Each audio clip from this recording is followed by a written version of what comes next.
خود موج مستی اور تجربے کیے، جب دوسروں نے لات مار کر اقتدار سے باہر پھینکا تو کہا معاف کیجیے غلطی ہو گئی۔ عمران خان کو منفی سیاست ترک کر دینی چاہیے۔ الیکشن کمیشن نے عمران خان کو نائل قرار دیا، لہٰذا انہیں پارٹی چیئرمین رہنے کا حق نہیں ہے۔ اتنا جلد کسی جماعت یا لیڈر کا زوال پاکستان کی تاریخ میں شاید پہلی بار ہو رہا ہے۔ سیاست میں T20 ترک کر کے ٹیسٹ کرکٹ والا ٹیمپرامنٹ اپنانا ہوگا۔ بسم اللہ الرحمن الرحیم، السلام علیکم، میں ہوں عبدالرؤف اور آپ دیکھ رہے ہیں باغی ٹی وی۔ پاکستانی سیاست میں اس وقت صرف اعتراف کرنے کا موسم نہیں بلکہ ساتھ ہی ساتھ معافیاں مانگنے کا بھی سیزن عروج پر ہے۔ مطلب یہ کہ پاکستان ایک ریاست نہیں بلکہ ایک تجربہ گاہ بن کر رہ گئی ہے۔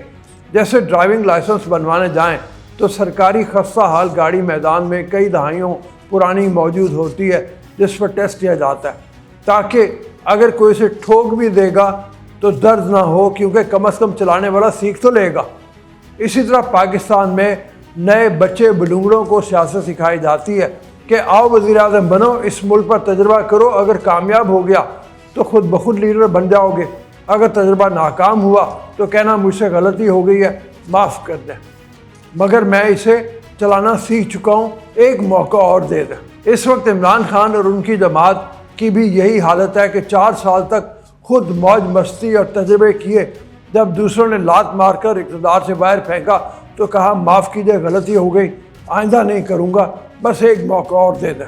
عمران خان جہاں غلطیوں کا اعتراف کر رہے ہیں وہیں ان کے پارٹی لیڈر تو معافیاں بھی مانگنا شروع ہو گئے۔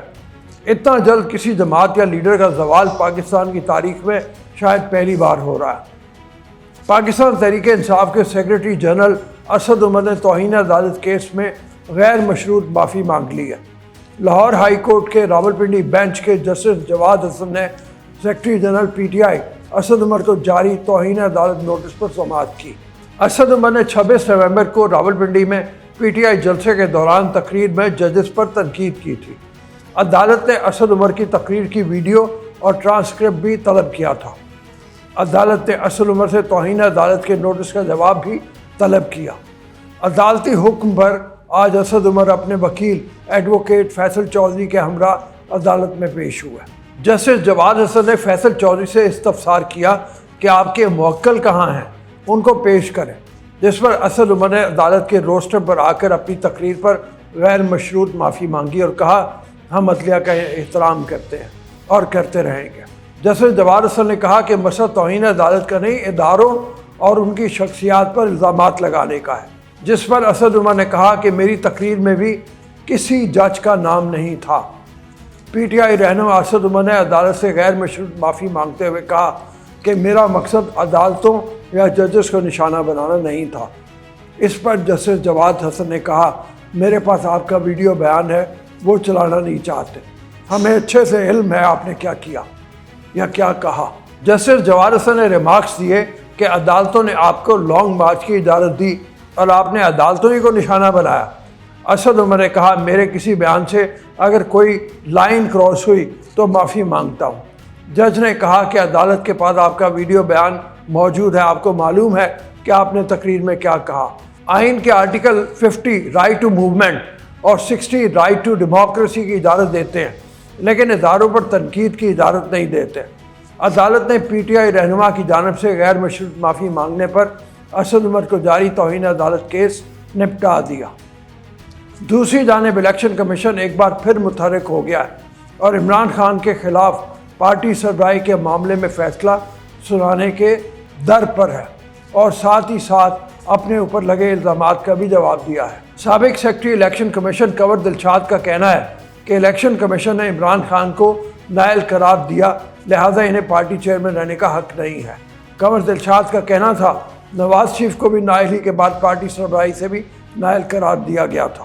سابق سیکرٹری الیکشن کمیشن کنور دلشاد نے مزید کہا کہ توشہ خانہ کیس میں عمران خان کی نااہلی کا خطرہ ہے، اگر وکلاء صحیح دلائل دیں تو ممکن ہے کہ معاملہ ختم ہو جائے۔ انہوں نے کہا کہ الیکشن کمیشن نے سپریم کورٹ کے فیصلے کو دیکھ کر ہی رائے دینی ہے، تو آئین کے مطابق جو شخص قومی اسمبلی کا ممبر بننے کا اہل نہ ہو پارٹی سربراہ بھی نہیں بن سکتا۔ چیف الیکشن کمیشنر سکندر راجہ کا کہنا ہے کہ الیکشن کمیشن کا نہ کوئی فیورٹ ہے اور نہ ہی کمیشن کسی کے خلاف ہے، جبکہ پنجاب حکومت کو واضح کر دیا ہے کہ اب قانون تبدیل کیا تو سابق بلدیاتی قانون پر ہی انتخابات کرا دیں گے۔ سکندر راجہ کا کہنا تھا کہ کمیشن پر کوئی دباؤ نہیں، الیکشن کمیشن پر اعتماد ہے کہ ہم نے ضمیر کے مطابق فیصلے دیے، فیصلے غلط ہوں تو متاثرہ فریق اعلیٰ فورمز پر جا سکتا ہے، کیونکہ الیکشن کمیشن کا نہ کوئی فیورٹ ہے نہ ہم کسی کے خلاف ہیں۔ غلطیوں کے اعتراف پر وفاقی وزیر احسن اقبال نے اب عمران خان کو ایک اور غلطی یاد کرواتے اس کو تسلیم کرنے کی طرف بھی اشارہ دیا ہے۔ وفاقی وزیر احسن اقبال نے کہا ہے کہ عمران خان نے جہاں اتنی غلطیوں کا اعتراف کیا ہے وہاں یہ بھی تسلیم کر لیں کہ انہوں نے اسمبلی چھوڑ کر غلطی کی۔ انہوں نے کہا کہ عمران خان کو منفی سیاست ترک کر دینی چاہیے، اسمبلی میں واپس آئیں اور انتخابی اصلاحات کے پیکج پر کام کریں تاکہ اگلے انتخابات میں تنازع پیدا نہ ہو۔ وفاقی وزیر نے مزید کہا کہ ہمیں کم از کم 10 سال کا استحکام چاہیے، سیاست میں T20 ترک کر کے ٹیسٹ کرکٹ والا ٹیمپرامنٹ اپنانا ہوگا۔ ایک طرف غلطی اور معافی والے معاملات ہیں تو دوسری جانب سیاست میں مفاہمت کے بادشاہ کہلائے جانے والے آصف زرداری تخت لاہور کے مشن پر ہیں اور اہم پیش رفت بھی سامنے آ رہی ہے۔ سابق صدر آصف علی زرداری اور پاکستان مسلم لیگ کاف کے سربراہ چودھری شجاعت کی حالیہ ملاقات کی اندرونی کہانی سامنے آ گئی ہے۔ 2 روز قبل آصف زرداری نے چودھری شجاعت حسین سے ان کی رہائش گاہ پر ملاقات کی تھی۔ ملاقات میں وفاقی وزیر طارق بشیر چیمہ اور رخسانہ بگش بھی موجود تھے۔ ذرائع کے مطابق دوران ملاقات سابق صدر نے تجویز دی کہ وزیر اعلیٰ پنجاب پرویز الہی اسمبلی نہ توڑیں، مشاورت سے نیا سیٹ اپ بنایا جا سکتا ہے۔ ذرائع کا بتانا ہے کہ ملاقات کے دوران آصف علی زرداری نے چودھری شجاعت کو یقین دلایا کہ نئے سیٹ اپ میں حمزہ شہباز وزیر اعلیٰ نہیں ہوں گے۔ ذرائع کا یہ بھی کہنا ہے کہ ملاقات میں چودھری شجاعت نے آصف علی زرداری کو پرویز الہی سے بات چیت کرنے کی یقین دہانی کرائی ہے۔ سربراہ کاف لیگ چودھری شجاعت کا کہنا ہے کہ پرویز الہی سے تعلقات ٹھیک ہیں، راستے جدا ہوئے ہی نہیں تھے۔ چودھری شجاعت نے کہا کہ میں نے عمران خان سے کہا تھا کہ لانگ مارچ کا پہلا آئٹم مہنگائی رکھو گے تو لانگ مارچ میں شریک ہونے کو تیار ہو۔ چودھری شجاعت نے مزید کہا الیکشن کرانے سے کیا مہنگائی کم ہو جائے گی؟ کیا غریبوں کو ٹماٹر سستا ملے گا؟ اب دیکھنا ہوگا کہ پرویز الہی اور مونس الہی کے حالیہ بیانات کے بعد چودھری شجاعت کی سوچ پر عمل پیرا ہوتے ہیں اور زرداری صاحب کے فارمولے کے تحت حامی بھرتے ہیں یا عمرانی بیانیے کے ہی درپردہ شکار رہتے ہیں۔ آج آخر میں پھر سے ہم اپنے مرحوم ساتھی شہید ارشد شریف قتل کیس کی اپڈیٹ پر بات چیت کریں گے۔ سپریم کورٹ نے ارشد شریف قتل کیس کے حوالے سے حکومتی JIT رپورٹ مسترد کرتے ہوئے کل تک نئی اسپیشل JIT تشکیل دینے کا حکم دے دیا۔ سپریم کورٹ میں ارشد شریف قتل از خود نوٹس کیس کی سماعت چیف جسٹس پاکستان کی سربراہی میں 5 رکنی لارجر بینچ نے کی۔ چیف جسٹس عمر عطا بندیال کے علاوہ جسٹس اجال الحسن، جسٹس جمال خان مندوخیل، جسٹس مظاہر علی اکبر نقوی اور جسٹس محمد علی مظہر بینچ میں شامل ہے۔ دوران سماعت چیف جسٹس پاکستان نے ریمارکس دیے کہ ارشد شریف کی والدہ کا موقف بھی سنیں گے، جس پر صحافی حسن ایوب روسٹم پر آ گئے اور کہا کہ سپریم کورٹ میں ارشد شریف کی والدہ کو لانے کے لیے لفٹ نہیں تھی۔ پولیس نے ارشد شریف کے اہل خانہ سے درست رویہ نہیں اپنایا، جس پر چیف جسٹس نے کہا کہ ویل چیئر کے لیے لفٹ تبدیل کر رہے ہیں، اس پر معذرت خواہ ہوں، پولیس والا معاملہ بھی دیکھ لیں گے۔ ایڈیشنل اٹارنی جنرل عامر رحمان نے ارشد شریف قتل کیس کی فیکٹ فائنڈنگ کمیٹی کی رپورٹ عدالت کو پڑھ کر سنائی اور بتایا کہ رپورٹ ارشد شریف کے اہل خانہ کو بھی فراہم کر دی گئی ہے۔ دفتر خارجہ ارشد شریف قتل کی تحقیقات کے لیے ہر حد تک معاونت کر رہا ہے۔ جسٹس اجال الحسن نے استفسار کیا کہ مبینہ شوٹر کینین پولیس کا رکن ہے یا نہیں، جبکہ جسٹس محمد علی مظہر نے پوچھا کینین پولیس کے 3 اہلکاروں کے انٹرویو رپورٹ میں شامل کیوں نہیں۔ ایڈیشنل اٹارنی جنرل نے بتایا کہ کینیا کے حکام سے تحقیقاتی ٹیم نے معلومات حاصل کی۔ فائرنگ کرنے والے 3 اہلکاروں سے ٹیم کی ملاقات کرائی گئی، چوتھے اہلکار کے زخمی ہونے کے باعث ملاقات نہیں کرائی گئی۔ کینیا میں متعلقہ وزیر اور سیکرٹری کابینہ سے ملاقات کی کوشش کر رہے ہیں۔ ہائی کمیشن متعلقہ حکام سے رابطے میں ہے۔ عامر رحمان نے بتایا کہ ارشد شریف کے قتل کا مقدمہ درج کر لیا گیا ہے، جس پر جسٹس اجال الحسن نے پوچھا کہ مبینہ طور پر فائرنگ کرنے والے کون ہیں۔ ایڈیشنل اٹارنی جنرل نے بتایا کہ فائرنگ کرنے والے کینیا پولیس کے اہلکار ہیں۔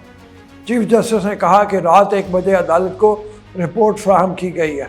ارشد شریف کا بہیمانہ قتل ہوا۔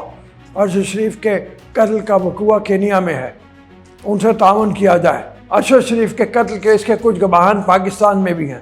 کیا پولیس سے کوئی عدالت میں آیا ہے؟ کیا رپورٹ تحریر کرنے والے افسران عدالت میں موجود ہیں؟ جس پر ایڈیشنل اٹارنی جنرل عامر رحمان نے بتایا کہ ڈی جی FIA اور IG اسلام آباد عدالت میں موجود ہیں۔ جسٹس مظاہر نقوی نے استفسار کیا کہ رپورٹ میں ذمہ داروں کا نام لکھا ہے تو ان کے خلاف کارروائی کیوں نہیں کی جا رہی؟ رپورٹ میں درج کرداروں کو نظر انداز کر دیا گیا ہے۔ تنبیہ کر رہا ہوں کہ ایسی رپورٹس عدالت میں پیش نہ کریں۔ سپریم کورٹ نے حکومت کی جانب سے ارشد شریف قتل کی تحقیقات کے لیے قائم اسپیشل DIT مسترد کرتے ہوئے وفاقی حکومت کو فوری طور پر نئی تحقیقاتی ٹیم تشکیل دینے کا حکم دیا۔ چیف جسٹس عمر عطا بندیال کا کہنا تھا عدالت چاہتی ہے آزادانہ ٹیم قتل کی تحقیقات کرے۔ عدالت چاہتی ہے کہ تحقیقاتی ٹیم کے کسی فرد کا کسی بااثر فرد سے کوئی تعلق نہ ہو۔ رپورٹ میں ہے کہ 2 بھائیوں میں سے ایک نے ارشد شریف کو ویزا بھیجا۔ ان بھائیوں میں سے ایک نے بہت عام انداز میں دوسرے کو کال پر بتایا کہ ارشد شریف کا قتل ہو گیا۔ جسٹس عمر عطا بندیال نے کہا کہ فیکٹ فائنڈنگ کمیٹی کا کام قابل ستائش ہے، جبکہ جسٹس مظاہر علی اکبر نقوی کا کہنا تھا فائرنگ کرنے والے اہلکاروں کے نام تک رپورٹ میں نہیں لکھے گئے۔ جسٹس جمال مندوخیل نے ریمارکس دیے کہ مقدمے میں کس بنیاد پر 3 لوگوں کو نامزد کیا گیا ہے، جبکہ جسٹس مظاہر نقوی نے پوچھا کہ فائرنگ کرنے والے اہلکاروں کے خلاف مقدمہ کیوں درج نہیں کیا گیا۔ ایڈیشنل اٹارنی جنرل نے بتایا کہ جائزہ لینا ہوگا کہ غیر ملکیوں کے خلاف مقدمہ درج ہو سکتا ہے یا نہیں۔ انکوائری رپورٹ ریکارڈ کا حصہ بنے گی۔ جسٹس مظاہر علی نقوی نے ریمارکس دیے کہ انتہائی سنجیدہ معاملہ ہے۔ تنبیہ کر رہا ہوں کہ حکومت بھی اسے سنجیدگی سے لے۔ عدالت صرف آپ کو سننے کے لیے نہیں بیٹھی۔ سپریم کورٹ کی دلچسپی اور سنجیدگی کو دیکھ کر ہم کم از کم اس بات کی تسلی رکھ سکتے ہیں کہ ارشد شریف کو انصاف ضرور ملے گا۔ اب تک کے لیے اتنا ہی۔ جانے سے پہلے آپ سے گزارش ہے چینل کو سبسکرائب کریں، ویڈیو کو لائک کریں، شیئر کریں اور کمنٹ سیکشن میں فیڈ بیک ضرور دیں۔ اللہ آپ کا حامی و ناصر۔